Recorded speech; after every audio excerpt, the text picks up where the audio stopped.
Kita mulai perkuliahan kita. Silakan. Siapa yang memimpin doa dan nyanyi?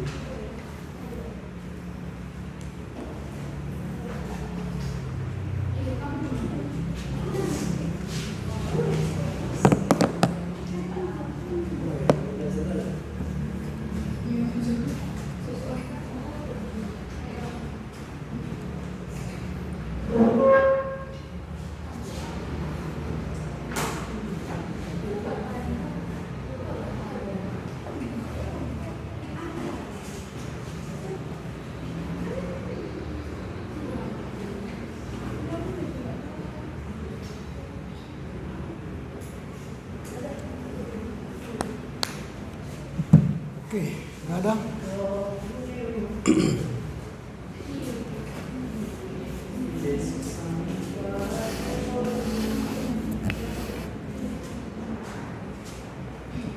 Ya, kita bernyanyi dari buku Haleluya yang sudah dikirim di grup kita. Ham totong ibu tolongku, ham totong ibu tolong. 1, 2, 3 ya.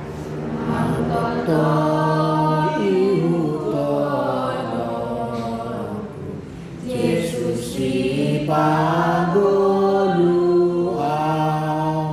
sepanjang tadi kono amna padua onang umbai hadruk dosaku pakon umbai umi natong hadiahku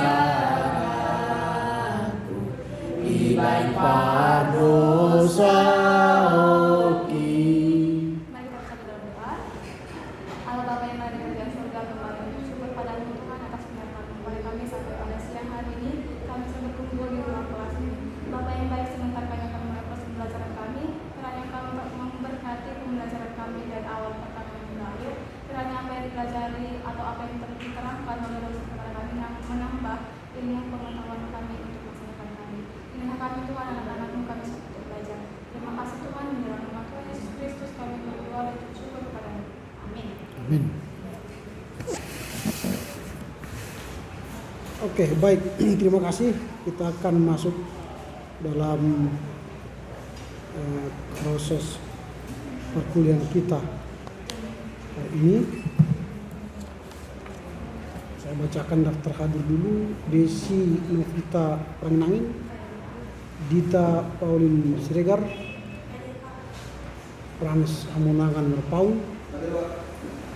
Giovanni Monalu, Indri Lolita Natalia Pinem, Johannes Felix, Monica Estefania Tarigan, Novita Casanova Gula, Rada Tanata Saragi, Selvi Saina Ansita Kaban, Gunawan Siman Juntak, Edward Ginting. Ini sudah dua kali ya. Natalia.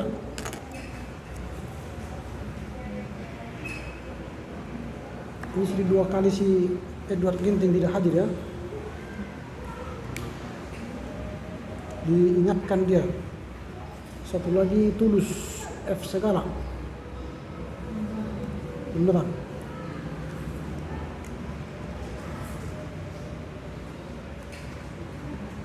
Oke, silakan ditandatangani.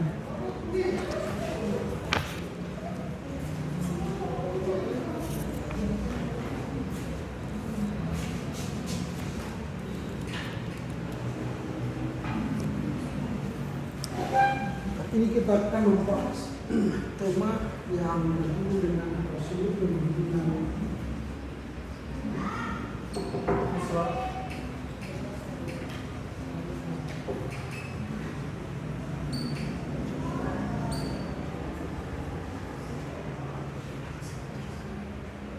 Prosedur pembimbingan skripsi. dalam hal ini kita akan membahas bagaimana nanti prosedur dari awal hingga akhirnya, bagaimana cara menulis skripsi itu. Skripsi, kalau kita mendefinisikan apa itu arti skripsi. Kalau kita lihat di dalam buku kita,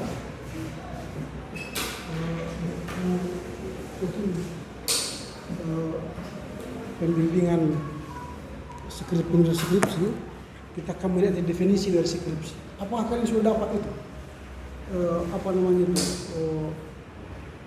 Buku pedoman penulisan skripsi? Belum.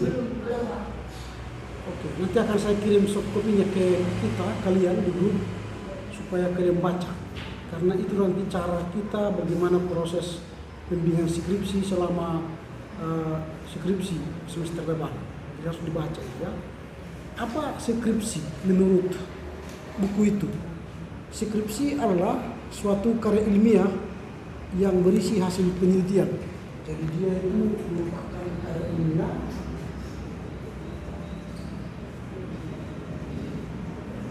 isinya adalah hasil penelitian.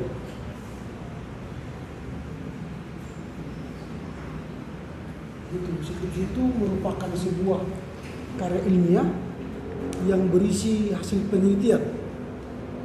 Nah, hasil penelitian itu bisa penelitian kepustakaan atau library research, atau bisa penelitian lapangan atau field research. Jadi bisa dia penelitian kepustakaan ya. Dan bisa lapangan. Yang dilakukan oleh mahasiswa sebagai salah satu syarat akademik untuk memperoleh gelar sarjana. Jadi tujuan ini untuk memperoleh gelar sarjana. Ini persyaratan. Kalau tadi nanti kan setuju.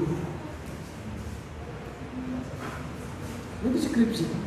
Skripsi adalah salah satu karya ilmiah yang berisi hasil penelitian, baik itu penelitian kepustakaan atau penelitian lapangan yang dilakukan oleh seorang mahasiswa sebagai salah satu syarat untuk memperoleh gelar kesarjanaan, yaitu sarjana pendidikan agama Kristen untuk kita. Bisa sifat dari penelitian itu sifatnya itu deskriptif, dia merupakan penggambaran ya, deskriptif yang sifatnya deskriptif ya, atau dia menggambarkan atau mendeskripsikan sebuah fenomena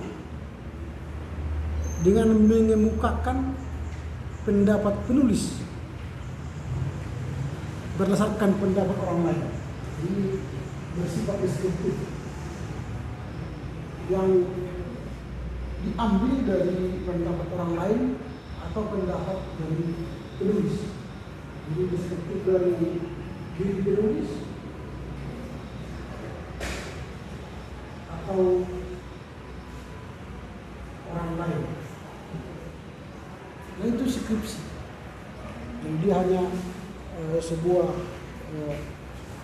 karya ilmiah dan merupakan hasil penelitian kepustakaan, lapangan untuk memperoleh gelar kesarjanaan yang dilakukan secara deskriptif, menggambarkan fenomena-fenomena yang ada dalam diri penulis atau orang lain. Nah, itulah yang disebut dengan skripsi.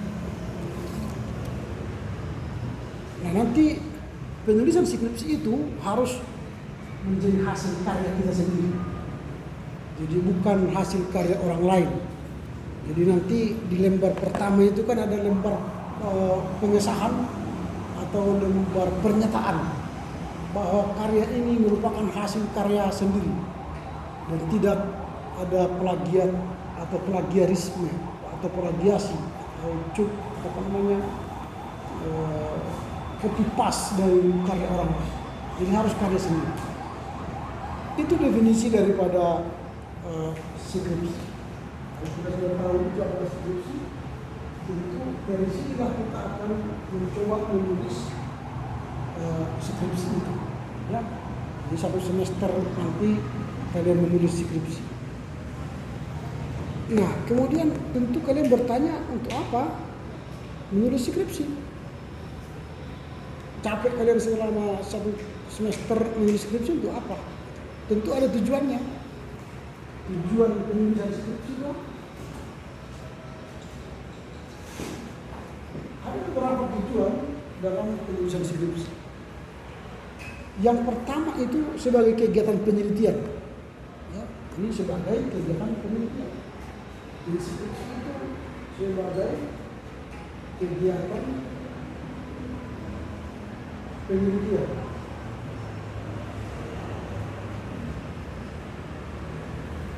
Itu skripsi, tujuannya untuk meneliti. Dan penelitian itu dilakukan melalui penulisan skripsi.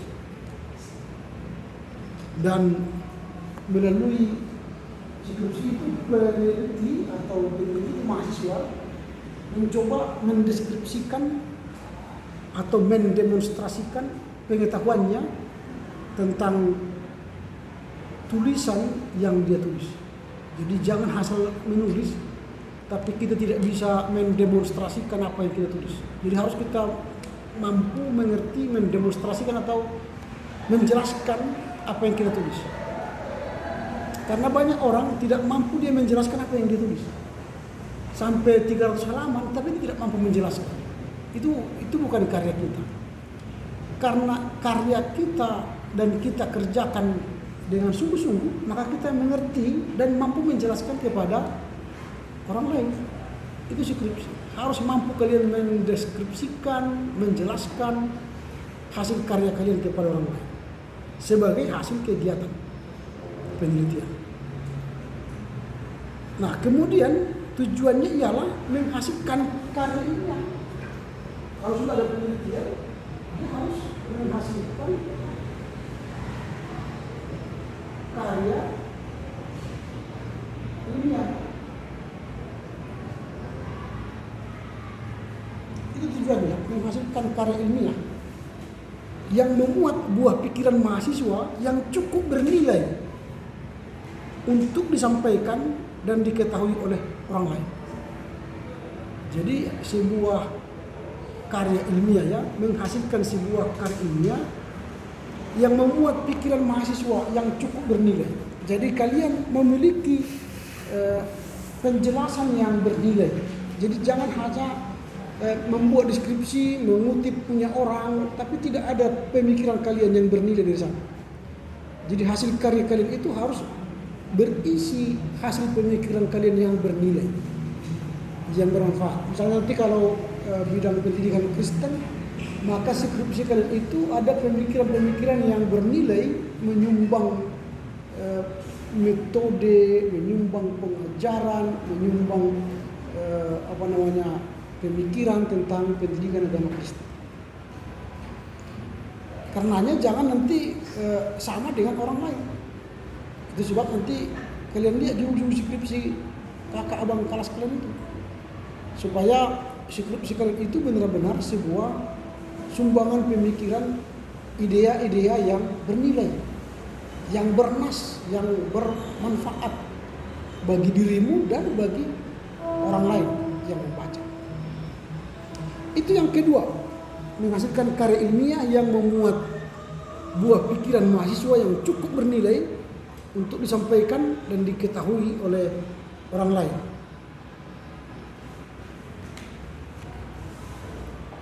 Selamat sore. Ya, gimana ya?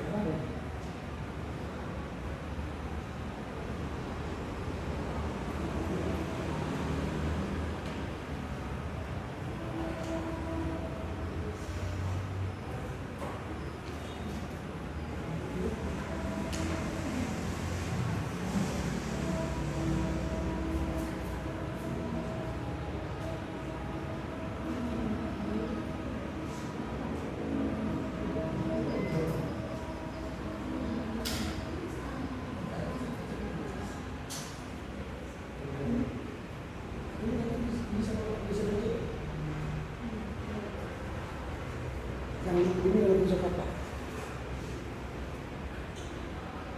Oke. Sekian ya. Ayo. Siap. Oke, sebentar ya. Ada dari telepon dari LAI.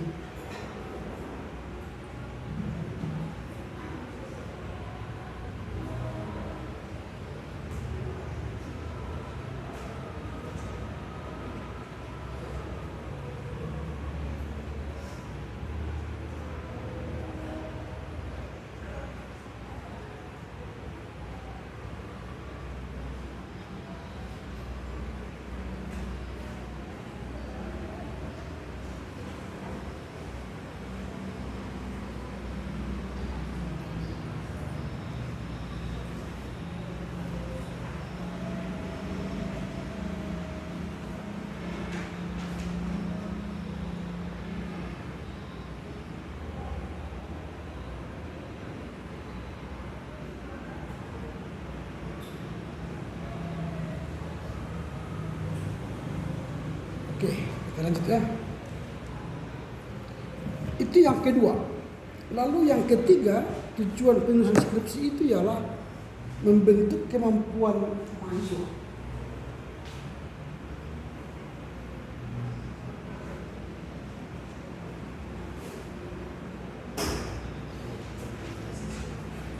Membentuk kemampuan mahasiswa untuk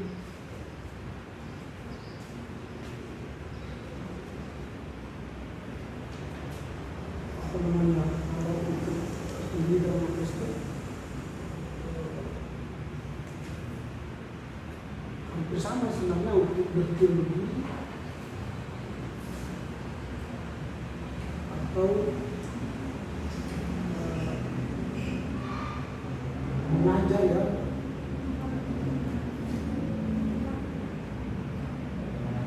pendidikan agama Kristen yang kontekstual.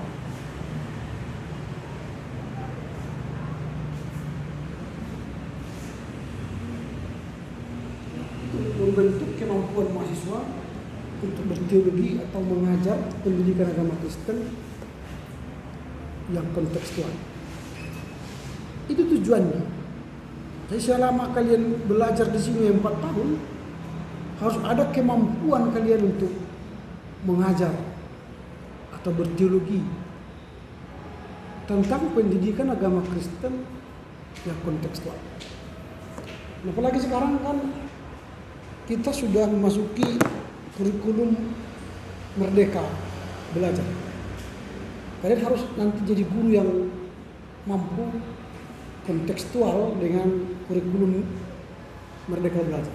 Kalian sudah tahu apa itu merdeka belajar? Sudah pernah searching apa itu kurikulum merdeka belajar di SD, SMP, SMA? Sudah pernah? Kalian harus searching dulu supaya kalian bisa nanti skripsi kalian itu memang menjawab kebutuhan zaman, kontekstual. Nah, kalau kalian nanti misalnya melihat apa itu kurikulum merdeka belajar itu, kalian itu akan menemukan ada yang disebut dengan ATM. Karena ini mengenal ATM, apa itu ATM? Ini ambil, tiru, modifikasi.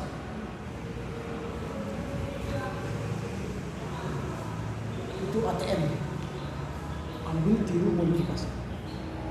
Jadi kalian nanti mengajar itu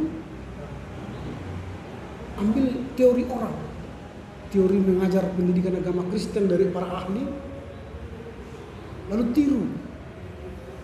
tiru pengajarannya, bentuk pengajaran para ahli pak itu. Lalu supaya jangan dikenal kalian sebagai ahli meniru, harus dimodifikasi. Modifikasilah teori para ahli itu. Siapa tokoh pendidikan agama Kristen misalnya, Robert Walke misalnya. Apa teorinya? Sebutkan teorinya. Tiru teorinya itu. Lalu modifikasi. Itu yang pertama. Ini teori ATM dari merdeka belajar. Baru teori yang kedua adalah gila. Ini harus kalian tahu, ini Merdeka Belajar, gila. Apa gila? Gali ilmu, langsung aksi. Itu Merdeka Belajar sekarang. Gali ilmu, langsung aksi. Jadi setelah kalian gali ilmu kalian di sekolah, baik itu tingkat SD, SMP, SMA, langsung aksi. Sehingga pendidikan itu tidak hanya teori, berhenti teori, tapi pendidikan itu sampai pada aksi. Jadi tugas guru itu kan selalu mengisi kognisi. Baru setelah ada fungsi afeksi, baru ada motorik. 3 aspek ini yang harus dikerjakan oleh guru. Sebagai guru, kalian harus mampu nanti memberi pemahaman kepada naradidik, berarti mengisi kognisi, sehingga mereka pintar, pandai, mengetahui. Lalu setelah mereka pintar, lalu kalian apresiasi, itu afeksi, apresiasi kemampuan mereka itu. Lalu setelah mereka diapresiasi, tentu mereka aksi. Itulah motorik itu. Mereka bergerak sesuai dengan kognisi dan afeksi mereka. Mengapa anak-anak sering lari-lari? Cepat lari ke sana, lari ke sini. Kayak hiperaktif ya. Mengapa? Karena anak-anak itu tidak terisi kognisi dan afeksi dengan baik. Karena tidak ada pemahaman mereka yang baik, tidak dihargai karya mereka, maka kompensasinya anak-anak lari kemana-kemana. Jika ada anak sekolah kalian, anak sekolah minggu kalian yang lari-lari, itu kurang kognisi dan afeksi. Guru yang baik tidak memarahi dan tidak mencibit supaya berhenti dia motoriknya, enggak. Guru yang baik dia akan mengisi kognisinya dan afeksinya, maka motoriknya akan berkurang. Itu guru yang baik. Jadi mengapa anak-anak lari-lari? Karena kognisi dan afeksinya zero, kosong. Enggak ada mungkin kesempatan orang tuanya memasukkan ilmu pengetahuan ke kognisinya. Tidak pernah orang tuanya menghargai dia sebagaimana dia ada, maka sampai di guru dia di kelas sekolah minggu dia lari-lari. Kalau ada anak seperti itu, jangan kalian marahi, lebih baik kalian isi kognisinya, afeksinya supaya motoriknya seimbang. Bagaimana caranya? Gila, gali ilmu langsung aksi. Jadi gali ilmu pendidikan agama Kristen, langsung aksi kepada anak-anak, maka anak-anak motoriknya bagus. Orang yang pintar biasanya motoriknya tidak hebat. Makin berisi makin, kalau tong kosong nyaring di sini lah. Kosong nyaring bunyinya karena ini tak berisi. Tapi kalau sudah berisi ini, pasti ininya tidak banyak. Paham ya maksud saya? Itu. Jadi kalau kalian nanti membentuk, tujuan penulis skripsi ini membentuk kemampuan mahasiswa berteologi dan mengajar pendidikan agama Kristen secara kontekstual, kalian mengerti konteks kalian apa. Sekarang kurikulum Merdeka Belajar sudah ditetapkan tahun ini. Tahun ini sudah ditetapkan di sekolah-sekolah. Suka tidak suka nanti kalian menjadi guru pak dalam kurikulum Merdeka Belajar. Maka siaplah gila dan ATM. Siaplah gila dan ATM. Jadi kalau tidak mampu, kalian nanti bukan guru yang disukai di sekolah. Maka sekarang kami menyusun kurikulum baru, Pak. Hari Sabtu kami akan rapat untuk menyusun kurikulum baru Pak di STBI, tentu mempertimbangkan kurikulum Merdeka Belajar. Supaya guru-guru yang dididik di sini, calon guru-guru yang dididik di sini adalah guru-guru yang siap pakai sesuai dengan konteks yang berjalan. Ya, itu tujuan skripsi. Nah, sekarang kita membahas bagaimana cara pemilihan judul skripsi. Ini penting karena pemilihan judul ini juga menjadi persoalan.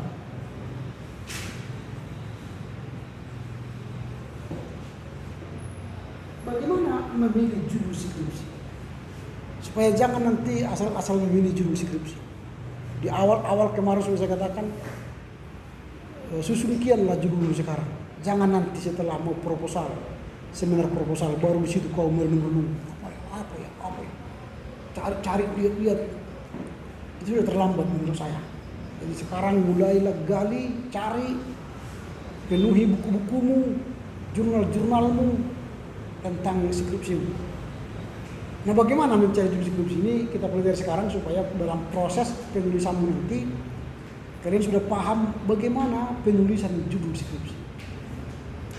Yang pertama, mahasiswa diberi kebebasan untuk memilih judul sesuai jenis bidang, sesuai dasar penulisan skripsi dan kemampuan akademis mahasiswa. Jadi nanti pulang ke rumah, lihatlah transkrip nilaimu, lihat semua KRS-mu. Lihat, lalu lihatlah di bidang mana kamu expert, mahir. Kan dari semua mata kuliah yang kalian lihat itu, mata kuliah apa yang nilai A? Berarti itulah kalian yang expert, yang ahli, yang mumpuni. Bidang apa? Apakah bidang metodologi Pak, pengajaran Pak, atau apa lagi? Apa bidang-bidang kalian kalau di Pak? Teori Pak, psikologi Pak, apa lagi? Teknologi media, Pak dewasa, Pak anak-anak, Pak apa lagi? Pak pemuda, Pak lansia, Pak keluarga. Di mana kalian expert? Di mana kalian ahli? Lihat nanti transkrip nilai. Misalnya kalau Pak pemuda, berarti mulai dari awal nilai A sampai seminar Pak misalnya A. Tapi kalau misalnya kamu mau mengambil judulmu Pak Pemuda atau kenakalan pemuda, tapi nilaimu Pak Pemuda C, B, berarti jangan ambil. Karena kamu tidak expert sih. Kalau kamu misalnya soal teknik digital Pak, pengajaran Pak atau psikologi Pak, lihatlah nilaimu mulai semester 1 psikologi Pak. Harus A minimal B plus. A, B plus, B plus, A minus, itu baru ambil lagi karena kamu ahli di sana. Kalau tidak ada yang ahli, semua sama-sama, tidak ada ahli, ya pilihlah di mana kekuatanmu. Jadi menentukan judul itu tergantung kemampuanmu di mana. Di mana kompetensimu yang bagus, yang kuat. Itu yang pertama. Jadi diberi kebebasan itu berarti kalian nimbang-nimbang dari nilai-nilai transkrip nilai. Kan sudah ada KRS sama kalian kan? KHS. Mulai semester 1 sampai semester sekarang, semester 6. Tahun ini semester 7. Semester 6 sekarang ya, sampai semester 6 sudah ada KHS kan? Ini kan semester 7 ya. Lihat di mana kemampuan besarmu yang kamu ahli di bidang itu. Baru judul skripsi yang dipilih adalah belum pernah dibahas sebelumnya. Jadi jangan ambil judul skripsi yang sudah pernah dibahas oleh kakak abang tingkat kalian di tahun-tahun yang lalu, atau 2 tahun yang lalu, atau 5 tahun yang lalu. Ada juga orang supaya jangan ketahuan dari sini sudah 5 tahun atau 10 tahun yang lalu, dia pergi ke kampus lain, ke perpustakaan orang lain. Dia lihat di situ ada judul-judul, dia angkat di skripsinya. Itu pun nanti ketahuan. Karena apa? Kalau 10 tahun yang lalu kalian angkat judul skripsi sekarang, itu tidak update. Tidak update nanti beritanya. Dan tata cara penulisannya. Maka sering mahasiswa, dia sudah menulis tahun 2022, masih pakai objek, logik. Dalam penulisan catatan kakinya ada logik, ada objek. Ini digunakan oleh orang-orang yang kuliah pada tahun 1970-an sampai 1980-an. Kalau kalian kuliah tahun 1970 masih menggunakan ini objek, logik. Lalu kalau kalian buat itu dalam catatan kaki, pertanyaan kami, kalian mungkin jadi-jadian yang hidup tahun sekarang, menjelma tahun sekarang, atau kalian menjiplak. Itu aja. Ketahuan kalian menjiplak. Dari skripsi orang diangkat langsung, lalu kelihatan baik, ternyata jiplakan. Hati-hati kalian yang mengambil skripsi abang-abang tingkat kalian yang 5-10 tahun yang lalu. Ketahuan nanti tata cara penulisan atau catatan kakinya, ketahuan. Atau bahasa-bahasa yang kalian gunakan, itu bisa ketahuan. Gitu ya, jadi hati-hati. Jadi harus belum pernah dibahas sebelumnya.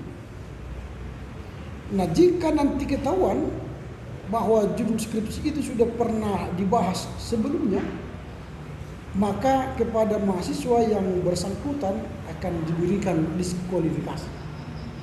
Berarti dia mengulang lagi atau membuat seminar ulang skripsi karena ketahuan dia menulis penelitian sebelumnya. Kalaupun misalnya judul sama dengan judul yang pernah ditulis oleh abang kakak kalian sebelumnya, tapi harus ada yang berbeda dari skripsi itu. Kalau misalnya Pak Dewasa, yang dia teliti itu Pak Dewasa itu misalnya contoh di daerah Sidikalang, tapi yang kau teliti di daerah Simalungun, beda tempat, beda orang.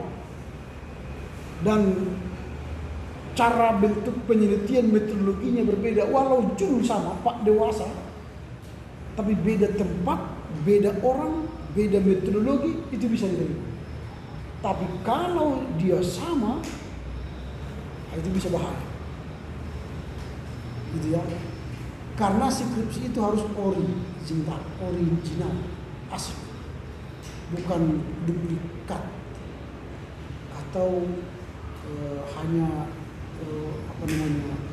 pembaruan saja, bukan sebuah penemuan baru, tulisan baru. Itu ya. Kemudian judul skripsi yang ditetapkan oleh mahasiswa harus berkonsultasi dengan dosen yang ahli di bidang itu. Misalnya kalian pilih judul tadi Pak Dewasa. Siapa dosen yang memang ahli Pak Dewasa? Misalnya apakah Ibu ST atau Ibu BT atau Pak Edward atau Pak Tony? Oh, itu yang mengerti Pak Dewasa, ke sana konsultasi dulu. Bicara-bicara. Pak, saya rencana menulis skripsi semester depan tentang Pak Dewasa. Judulnya ini. Bagaimana kira-kira Pak? Nanti kalau berkenan saya akan memilih atau meminta Bapak pembimbing saya. Itu. Nanti dia beri masukan. Oh, begini ini kurang apa ini? Tolong dipertajam ini begini. Jadi semester ini kalian kerjakan itu. Mumpung masih ada kesempatan semester ini, hubungi kalian nanti dosen-dosen yang diharapkan oleh kalian menjadi pembimbing kalian. Gitu ya. Jadi jangan semester depan baru bicara sama mereka. Sekarang jumpai di ruangannya supaya mereka memberi masukan selama 1 semester ini kepada kalian. Judul kalian itu sudah mendapat persetujuan dari dosen-dosen yang kalian anggap nanti jadi pembimbing. Kalaupun nanti mereka tidak jadi dosen pembimbing tidak apa-apa, tapi dia sudah memberikan masukan kepada judul kalian itu. Sehingga judul itu tidaklah bim saladim, ada perang langsung ada tiba-tiba. Bukan, tapi ada proses yang telah kalian sampaikan kepada dosen-dosen. Nah, dalam memilih judul dan menetapkan judul haruslah diperhatikan hal-hal sebagai berikut. Bagaimana cara menulis judul itu? Pertama, judul adalah ungkapan tersingkat dari skripsi. Jadi dia harus tersingkat.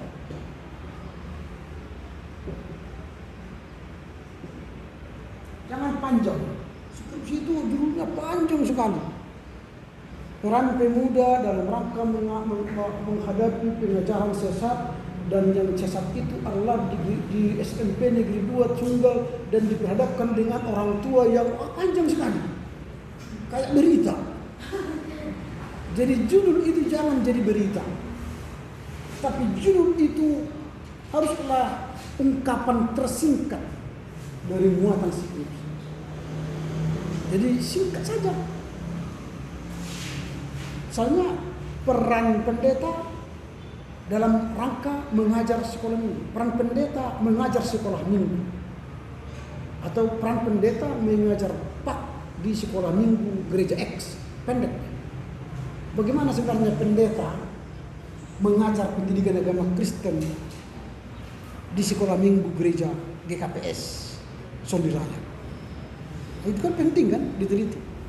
Kalian sebagai calon guru, kalian bisa meneliti bagaimana peran pendeta atau peran guru pendidikan agama Kristen meningkatkan spiritualitas di SMP Negeri 9 Medan.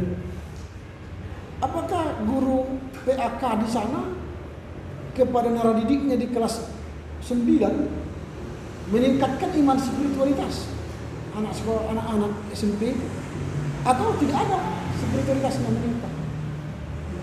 Gitu. Jadi ada yang kalian mau tulis. Ini kan ada kalian di SMP 9 kan? Ada kan? Nah, tulislah apa yang menarik dan menurut kalian di sana perlu ditulis menjadi sebuah skripsi nanti. Sehingga kalian tidak 2 kali penelitian. Apa yang menarik yang bisa? Misalnya Eunike dulu kan di situ kan? Dia mengambil PBR kan? Saya ada pembimbing waktu. Dan itu dia angkat dari hasil PPL-nya di SMP 9. Saya bilang ambil kesempatan ini untuk menulis skripsi sambil PPL, sambil menulis skripsi, sehingga bagus kan. Jadi kalian tidak 2 kali penelitian. Nah sekarang kalian sedang PPL, lihatlah apa yang menjadi masalah di sekolah itu dari guru-guru pak itu. Apakah meningkatkan spiritualitas, meningkatkan minat belajar, meningkatkan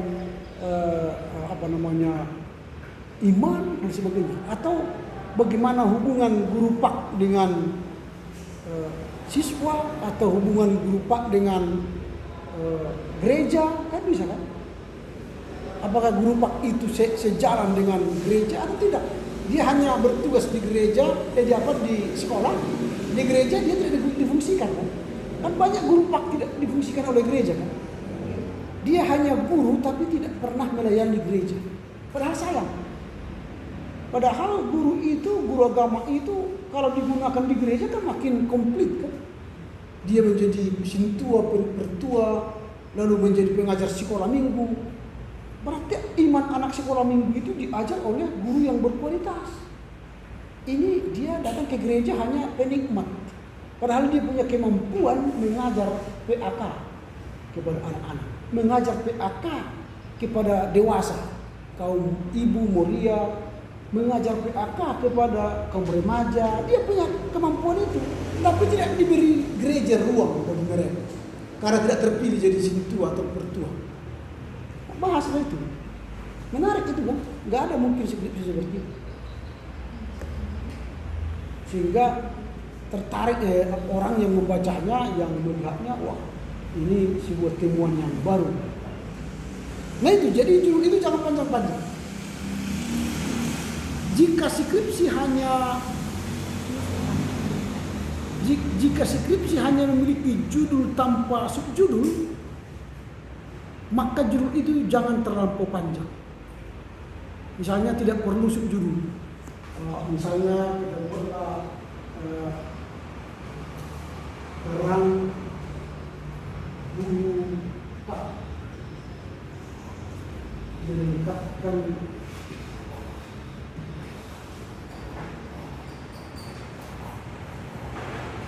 spiritualitas siswa SMP 9 kelas 9. Ini kan sudah tergolong panjang atau sedang ya. Paling 4 meningkatkan spiritualitas siswa SMP 9 kelas 9. Nah, bisa dibuat di sini judulnya suatu tinjauan praktis atau suatu tinjauan etis gitu. Ya, tinjauan apa lah terserah, etis terhadap peran guru dalam meningkatkan spiritualitas siswa kelas 9 di SMP Negeri 9 itu. Jadi ada subjudulnya. Tapi kalau dia tidak pakai subjudul, maka dia judulnya jangan terlalu panjang. Jadi kalau dia judulnya pendek, maka buat subjudulnya. Pakai subjudul dia, ini subjudul. Artinya karena dia pendek judulnya, dia menjelaskan tambahan di bawah karena pendek. Tapi kalau dia judulnya pas, tidak perlu lagi diterangkan, tahu saya perlu subjudul. Tapi biasa aja di kampus kita masih pakai subjudul semua. Suatu tinjauan juga. Suatu tinjauan etis, suatu tinjauan teologis, suatu tinjauan pedagogis, ya, pengajaran ya, terhadap bla bla bla bla. Nah, intinya sebenarnya judul skripsi itu haruslah dia jelas, singkat dan padat. Jangan berlomba panjang. Singkat dia tapi jelas, padat, atau dimengerti oleh pembaca. Itu yang berikut. Jadi ya, baru berikutnya judul skripsi itu harus merupakan kalimat pernyataan atau statement. Jadi jangan pertanyaan. Misalnya, apakah guru Pak di SMP 9 mampu meningkatkan spiritualitas siswa kelas 9? Gak boleh. Dia tidak boleh pertanyaan, tetapi dia pernyataan atau statement. Jadi dia lebih pada pernyataan statement. Peran guru Pak. Ya, jadi dia pernyataan atau statement. Jadi menghindari pertanyaan. Itu yang harus diperhatikan. Jadi yang pertama tadi harus singkat, kemudian yang kedua jika judulnya agak panjang atau sedang lah ya, tidak perlu subjudul, tapi kalau dia singkat judulnya perlu subjudul. Baru yang ketiga tadi harus jangan menghindari pertanyaan, tapi dia harus kalimat pernyataan atau statement. Dan yang keempat itu, judul itu merupakan janji yang harus dipenuhi penulis. Jadi ini harus dipenuhi penulis, artinya dijawab penulis di skripsinya. Jadi kalau peran guru Pak nanti di skripsi itu harus kau tunjukkan bagaimana peran guru pak itu dalam rangka meningkatkan spiritualitas siswa kelas 9. Harus kau urai. Apakah dia benar-benar guru pak yang mampu meningkatkan spiritualitas, atau sebaliknya dia tidak mampu? Itulah yang kau teliti. Kalau misalnya dia mampu meningkatkan spiritualitas siswa kelas 9, nanti hipotesamu diduga guru PAK di SMP Negeri 9 mampu meningkatkan spiritualitas siswa kelas 9. Sehingga kau buktikanlah penelitian itu. Kalau dia menggunakan hipotesa berarti dia kuantitatif, berarti harus menyebar angket kepada siswa atau kepada guru-guru pak atau guru-guru lain. Kalau dia pakai kualitatif, berarti wawancara kepada murid, kepada guru. Dia berarti kerangka konseptual, bukan hipotesa. Ini harus kalian buktikan. Jadi harus dijawab. Jadi itu yang kalian gunakan. Ini harus dijawab. Jadi kalau ada subjudul ini, kalau ada subjudul,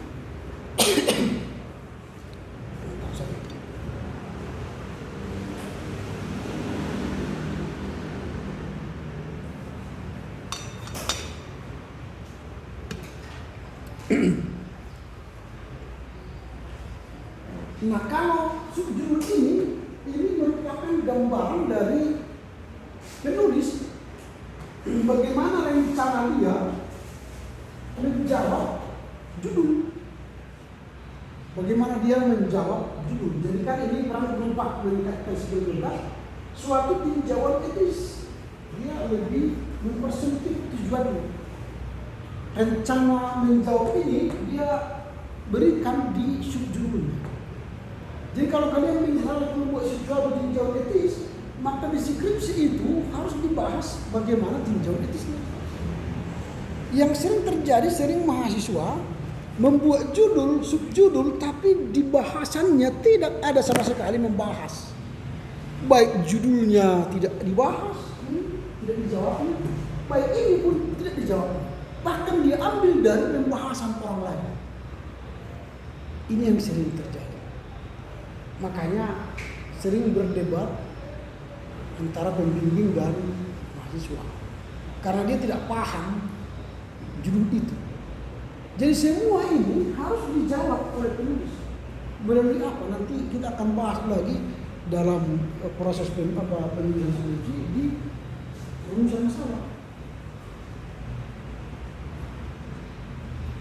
Nanti ada rumusan masalah kalian harus ditanya dan dijawab. Sehingga skripsi itu benar-benar sebuah cerita yang sistematis untuk membahas sebuah masalah, diselesaikan secara metodologis, dan hasilnya ditemukan, dan setelah itu ada saran. Nah itu yang harus kita lihat nanti dalam rangka menulis judul skripsi. Jadi sehingga kalian tidak lagi bertanya-tanya bagaimana saya menentukan judul skripsi saya. Sampai sini dulu. Ada kira-kira pertanyaan? Silakan kalau ada pertanyaan.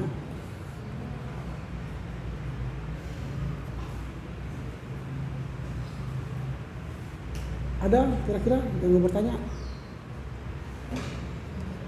Tidak ada. Baik, saya lanjutkan lagi. Judul tidak boleh diawali dengan ungkapan yang tidak relevan. Jadi misalnya ini sudah kita katakan peran guru pak meningkatkan spiritualitas siswa SMP 9 kelas 9. Tapi jangan buat kalimat di setiap judul dengan ungkapan yang tidak relevan. Misalnya contoh sebuah studi ilmiah, ini kan di sini ya, dibuat dia sebagai studi ilmiah.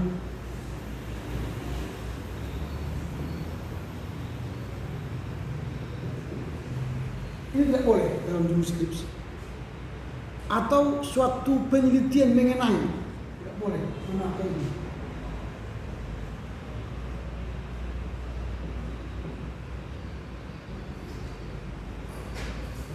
suatu penelitian mengenai spiritualitas siswa kelas 9 itu tidak boleh dalam skripsi. Atau sedikit sumbangan dalam.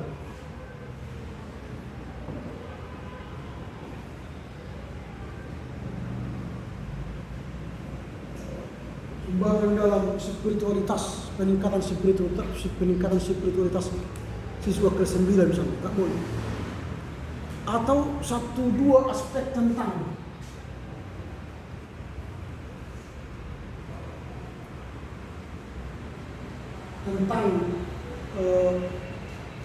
peningkatan spiritualitas siswa kelas 9 di SMP Negeri 9, itu tidak boleh. Atau kalian buat nanti misalnya beberapa kritik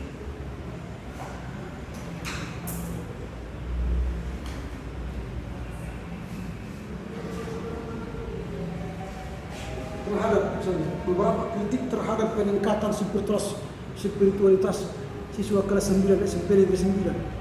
Itu semua harus dihindari dari setiap judul. Ini nggak boleh.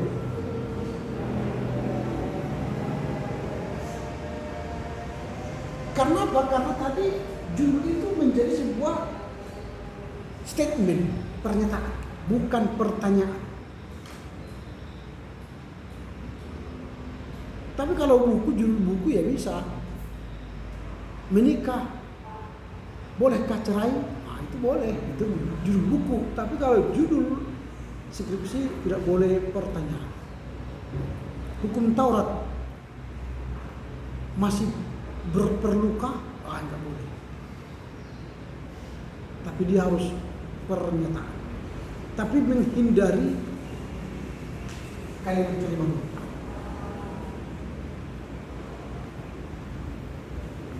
Nah itu ya. Lalu tadi sudah saya katakan bahwa skripsi itu tidak boleh pengulangan atau penciplakan dari karya-karya ilmiah orang lain dan diri sendiri. Tapi kalau misalnya seminar kalian angkat menjadi skripsi masih boleh. Seminar PAK misalnya atau seminar di kampus kita kalian pertajam sehingga menjadi sebuah skripsi itu boleh-boleh saja. Atau hasil PPL kalian jadikan jadi skripsi itu boleh. Tapi bukan sebuah skripsi yang diolah lagi menjadi sebuah skripsi. Itu tidak boleh. Ada pertanyaan sampai di sini? Tidak ada? Baik, kalau tidak ada kita akan masuk pada bagaimana pengajuan seminar proposal skripsi.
Bagaimana proses pengajuan seminar proposal skripsi?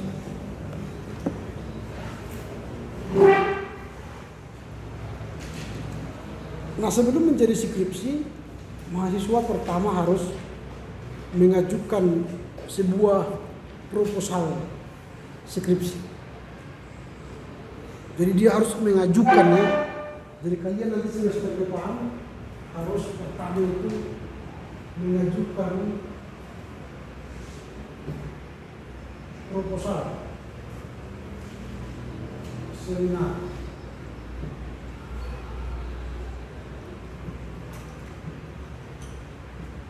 Jadi kalian membuat pengajuan, dikirim nanti ke Waket 1. Ada proposal skripsi kalian. Proposal itu artinya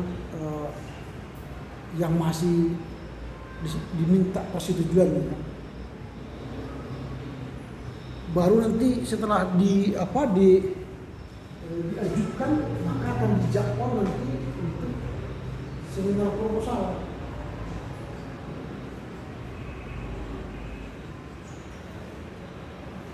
Itu kan dipanggil lah kalian, ada nanti 3 dosen yang menguji proposal kalian itu. Setelah dibaca, diberi kelayakan.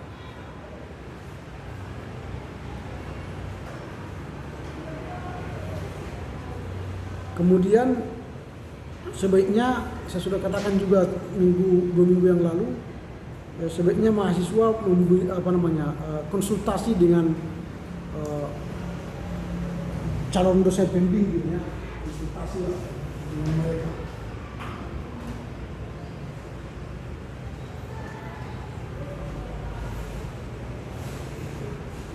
Ini bukan dosen pembimbing, dosen yang kita anggap mampu membahas topik kita, ya. Belum dosen pembimbing dia masih harapan kalian lah supaya nanti mampu membimbing kalian ke depan gitu.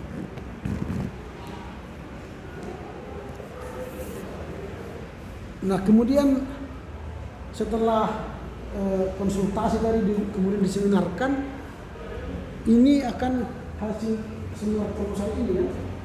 Nanti akan ada hasil seminar.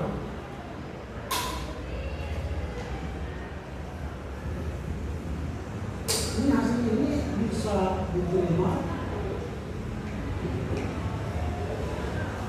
dengan perbaikan atau bisa ditolak. Diterima berarti nanti lanjut untuk dibimbing menjadi skripsi. Kalau ditolak berarti seminar ulang.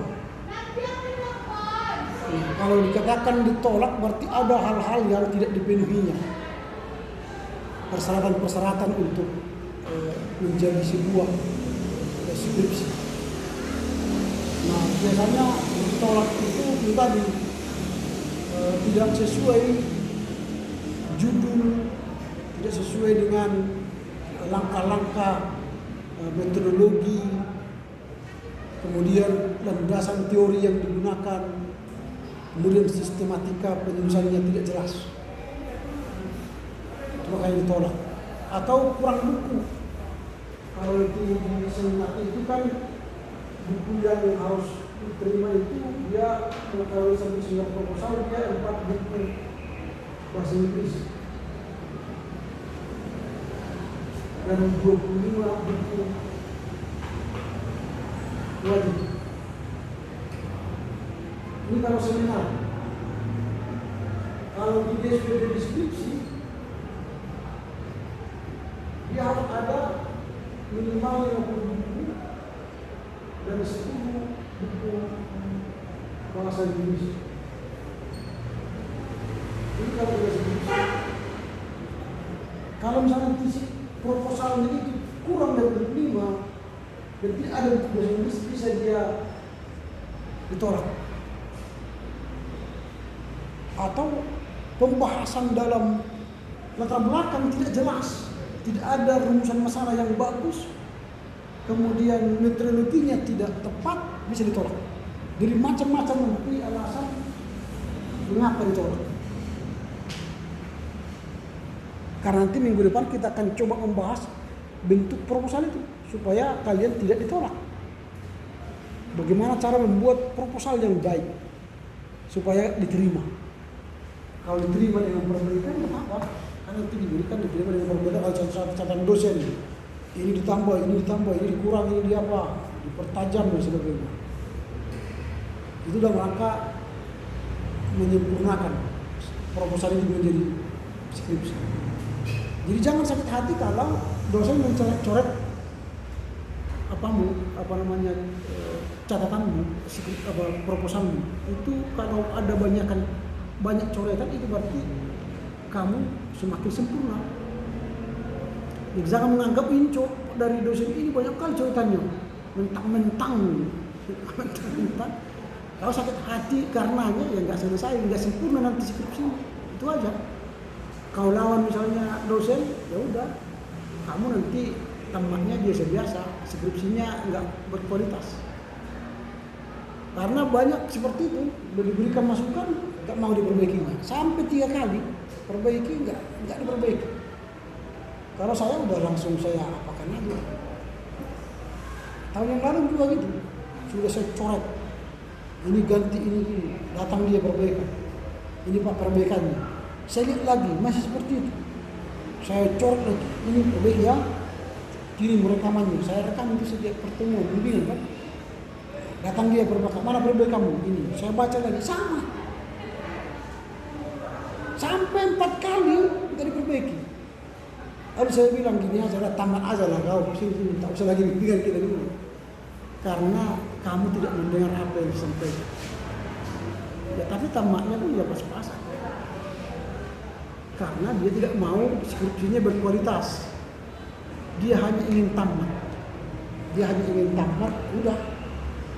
Tanpa ada kualitas skripsi. Itu sayang. Jadi kalian itu harus punya semangat skripsi itu berkualitas. Skripsi itu mampu memberi masukan kepada dirimu dan kepada orang lain.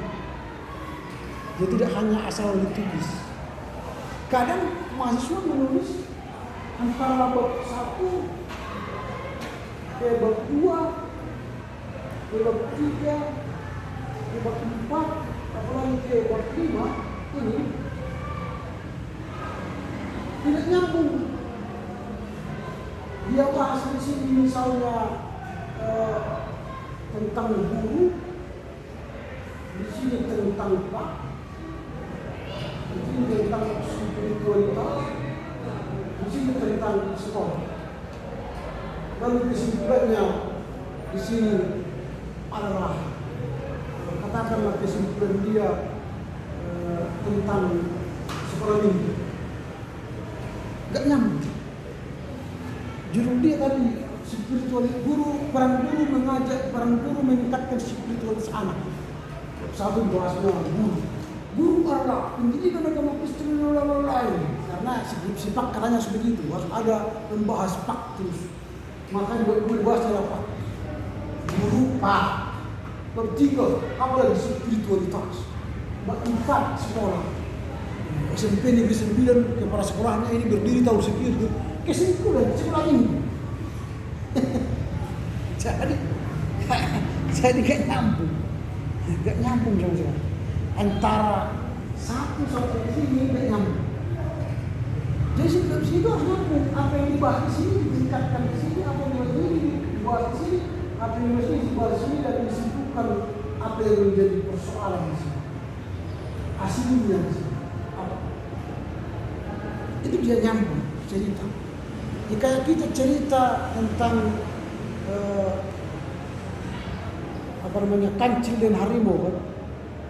Suatu ketika harimau menjumpai kancil, lalu harimau lapar sekali dan dia ingin makan kancil. Dia mengejar kancil. Wah, ceritanya kan nyambung.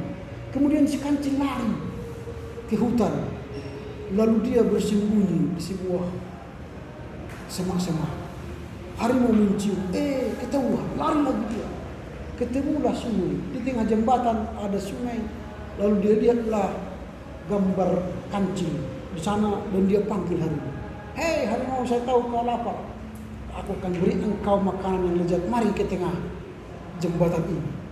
Nanti setelah saya hitung 3, lompatlah ke sungai, maka engkau makanlah makanan yang lezat itu.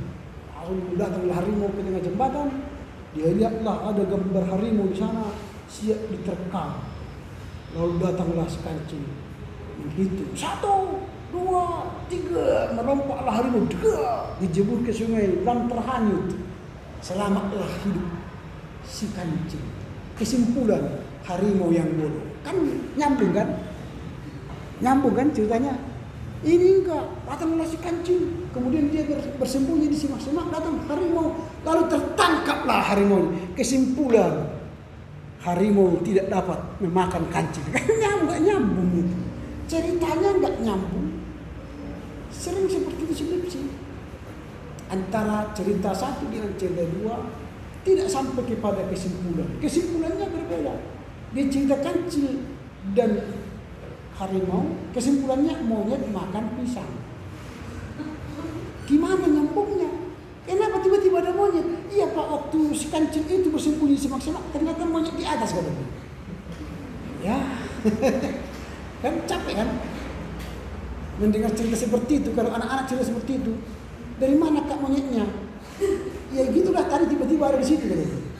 Anak-anak aja bertanya gitu kan, dari mana monyetnya datang tiba-tiba gitu. Karena dalam cerita tadi hanya dua tokoh, kancil dan harimau. Tiba-tiba kesimpulan monyet makan pisang gitu. Nah seperti itulah sering skripsi mahasiswa di kampus ini.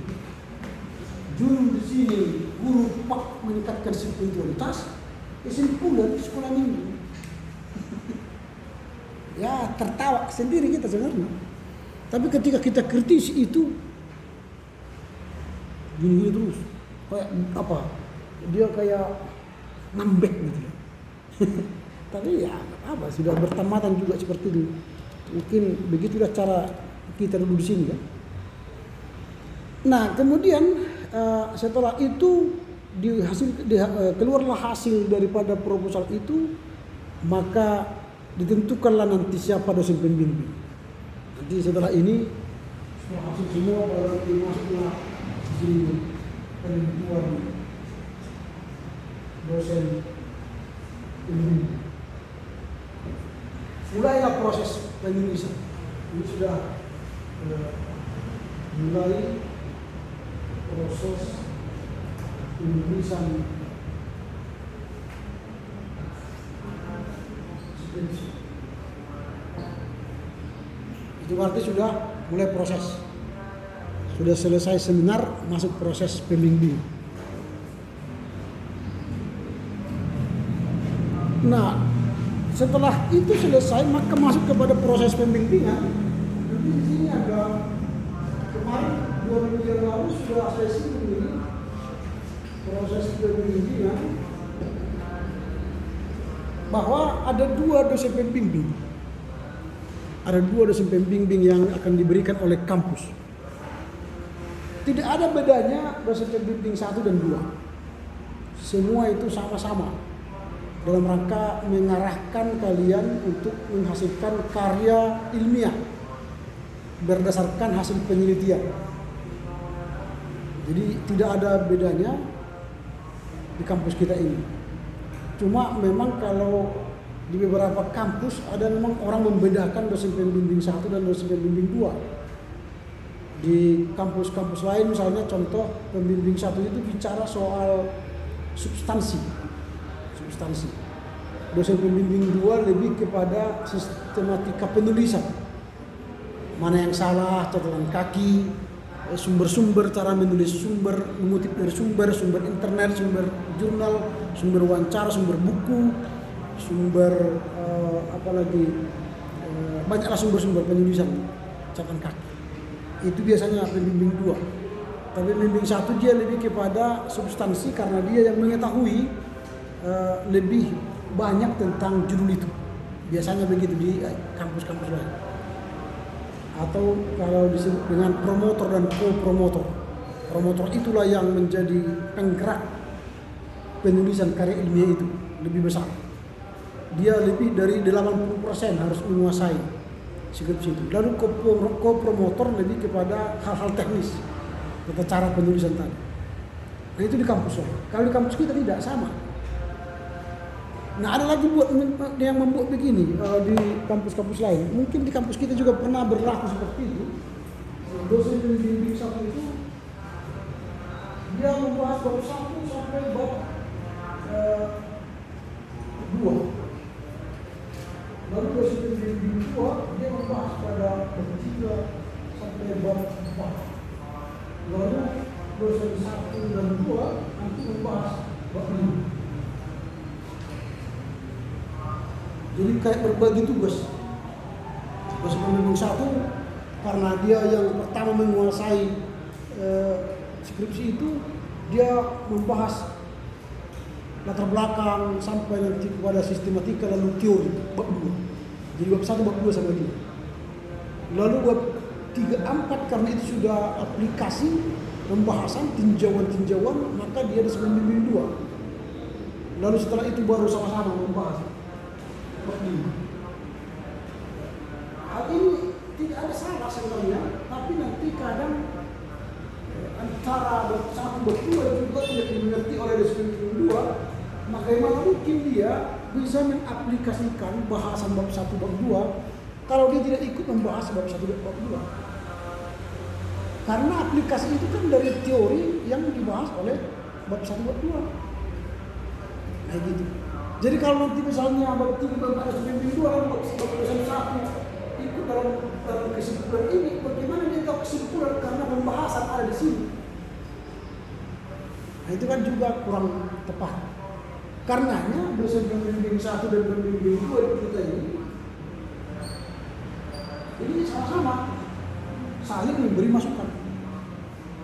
Itu sebab kemarin saya katakan jangan banding-bandingkan pembimbing 1 dan pembimbing 2.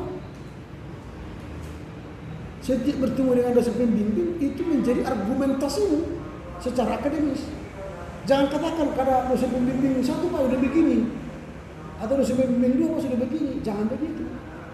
Nanti itu akan membuat kalian bermasalah. Atau dosen pembimbing 1 atau dosen pembimbing 2 menjadi terkesan tidak senang dengan bahasan kalian itu.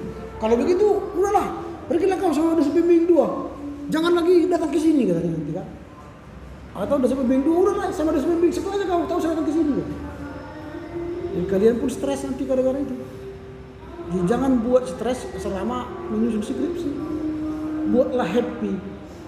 Jadi skripsi itu menjadi sebuah karya yang menyenangkan. Ya, bukan karya yang menakutkan. Takut berjumpa dosen pembimbing karena dia belum kerjakan bab 2, belum kerjakan bab 3 gitu. Tapi senang bertemu dosen pembimbingnya karena ada progres yang terus berlanjut dari skripsi yang sedang kita kerjakan. Nah itu ya. Kemudian harus ada menyepakati, jadwal. Ini penting. Jadwal pembimbingan. Ini sangat penting. Kalian sepakati di awal. Bagaimana Pak sistem pembimbingan kita? Apakah setiap minggu kita bertemu, setiap bulan atau bagaimana prosesnya? Kapan, di mana pembimbingan? Nah kalau kalian nanti lihat di depan pintu ruang kerja saya, itu saya tulis di situ kapan saya di bimbingan skripsi. Dilihat di sana. Misalnya semester ini saya sudah tiap hari Rabu itu bimbingan skripsi. Artinya bebas, kapan saja, siapa saja yang mau datang bimbingan boleh. Karena di situ waktu yang saya berikan untuk bimbingan skripsi, saya sudah tulis. Tapi terkadang mahasiswa sudah saya tulis pun di situ dia tidak pernah datang ke ruangan saya. Lalu bertanya kapan Pak bimbingan skripsi gitu. Padahal sudah saya kasih jadwal kapan saya dijumpai bimbingan skripsi. Saya tiap minggu mulai jam 8 sampai jam 4, jam 6 sore di sini. Tapi kalau tidak ada yang datang, ngapain saya di sini? Saya pulang. Gitu. Makanya ya dia buat Pak nanti hari Rabu saya bimbingan. Oke, saya Pak ya. Kalau misalnya ada 5 saya jadwal. Siapa yang jam 8 sampai jam 9, siapa jam 9 sampai saya jadwal. Atau saya gabung mereka semua di ruangan saya. Saya bimbing. Jadi harus kalian sepakati dengan dosen pembimbing nanti kapan, di mana. Ada mungkin dosen bimbingan ingin dia bimbingan di kafe gitu kan, sambil minum kopi atau minum jus, dia cerita-cerita, tapi yang bayar mahasiswa misalnya. Atau ya dosennya yang bayar, itu tergantung lah kan. Kalau pertemuan pertama dosennya, pertemuan kedua mahasiswanya, ya terserah. Tapi jangan dibiasakan, gitu kan. Kalau saya di sini, di ruangan saya, atau ke ruangan di kamar saya di rumah, biasanya bimbingan di situ. Nah itu, jadi harus ada jadwal. 6 bulan harus kita buat jadwal. Itu pun kalau sudah saya buat jadwal, ternyata itu aja. Bulan pertama datang ngantar bab 1, bulan kedua, ketiga, keempat tidak kelihatan batang hidungnya, bulan kelima baru antar bab 2, baru memaksa harus ditandatangani karena sudah dibuatnya bab 5 langsung. Gimana kita yang bacanya? Tempo besok hari Senin dipukul baru dia kasih bab 1 sampai bab 5. Itu nggak mungkin. Seperti yang saya bilang kemarin-kemarin itu, memang lahirnya skripsi itu, tapi skripsi abal-abal. Lahirnya anak itu tanpa bimbingan kepada dokter spesialis kandungan, lahir juga anak itu, tapi sumbing. Atau kakinya atau tangannya tidak sempurna. Karena tidak pernah konsultasi dengan dokter kandungan. Seturut waktu, ya jam 9 bulan lahir, wah, gitu kan.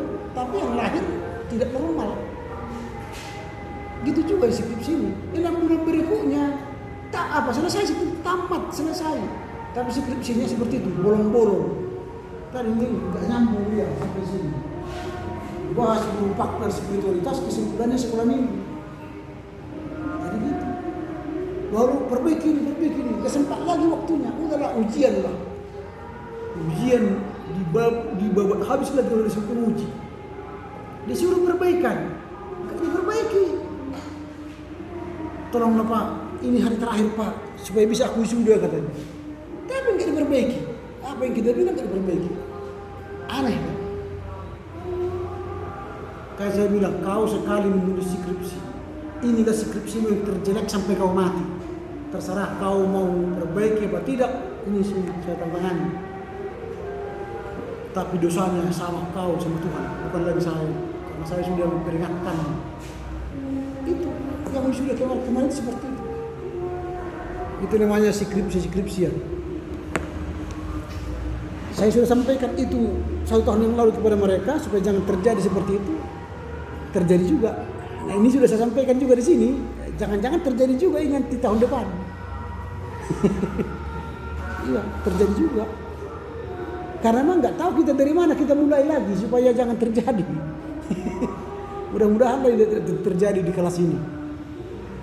Kalian ini orang-orang yang disiplin, berdedikasi, punya semangat menulis sesuai dengan kemampuan kita. Oke, sampai di sini ada lagi kira-kira pertanyaan? Silakan.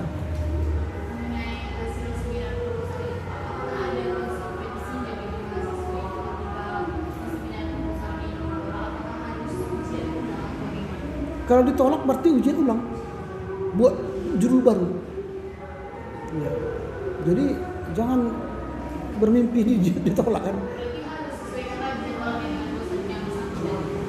Enggak, dijadwal ulang lagi, dilihat lagi. Belum tentu dengan dosen yang sama, tergantung judulmu. Apakah judul yang sama diperbaiki atau ganti judul. Karena ada orang seperti ini, ujianlah seminar pendampingan pastoral kepada seorang ibu yang bercerai dengan suaminya. Lalu saya tanya, kau kenal ini apa namanya si konsili ini? Tidak. Lalu kenapa kau buat judul skripsi?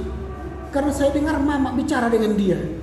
Mamanya bicara dengan ini, ibu-ibu ini yang sudah diceraikan oleh suaminya. Lalu dibuatlah judul skripsi itu. Aneh kan? Gak pernah bertemu kan? Lalu mengapa kau tertarik menulisnya? Karena saya dengar begini-begini. Pernah kau berjumpa dengan suaminya? Tidak. Di mana suaminya? Udah mati katanya. Jangan. Tolaklah. Gak mungkinlah itu dia menulis. Tak pernah jumpa sama orangnya. Tidak pernah dia berbicara tentang kasus ini. Dan tidak pernah dia memikirkan kasus. Caranya bagaimana dia menyelesaikan? Dia pilih judul itu dengan pastoral konseling. Kita tolak. Jadi jangan seperti itu. Lalu apakah dia bisa menulis yang sama? Enggak mungkin lagi. karena itu kan bohong. Jadi harus cari yang lain. Nah, dia ganti judul dengan bukan lagi pastoral counseling, dengan judul yang lain. Karena bukan saya lagi pembimbingnya, apa pengujinya. Jangan ulang. Nah itu, gitu ya. Jadi janganlah terjadi itu. Sayang, karena bayar lagi. Bukan karena ditolak lalu habis uang apa itu ke situ, enggak. Jangan ulang, bayar lagi, ulang.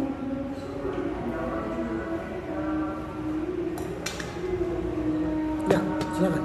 Pak, di dalam Sempo itu apa aja sih isi-isi yang akan kami ajukan misalnya hanya judul kah, hanya sebagai judul kah, atau apa aja? Minggu depan. Minggu depan. Sabar lagi. Ya, ada lagi yang bertanya. Ada lagi ya. Baiklah, kalau tidak ada lagi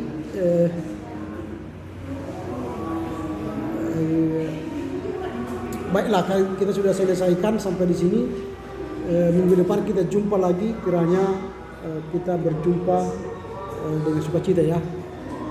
Terima kasih juga atas doa-doanya sehingga pelaksanaan wisuda kemarin berjalan dengan baik, sehingga tidak ada sesuatu yang terkendala. Mudah-mudahan tahun yang akan datang pun kita melaksanakan wisuda dengan baik. Kalian yang akan wisuda kan tahun depan kalian akan wisuda. Oke, baiklah, silakan ditutup dengan doa. Siapa yang berdoa?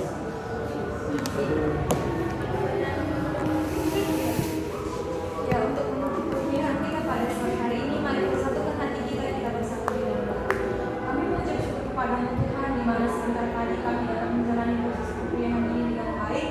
Tuhan, sebentar lagi kami mau melanjutkan aktivitas kami, kiranya yang memberkati kami Tuhan, dapat untuk pelajaran yang kami terima pada hari ini dapat kami mengerti Tuhan dan akan dapat menjadi bekal kami di masa yang akan datang. Juga Tuhan, kita juga persilakan kepada Bapak dosen dan kedua orang tua kami, serta kami juga beserta dengan kami juga. Dalam nama Tuhan Yesus kami berdoa dan mengucap syukur. Haleluya. Amin. Oke, terima kasih ya.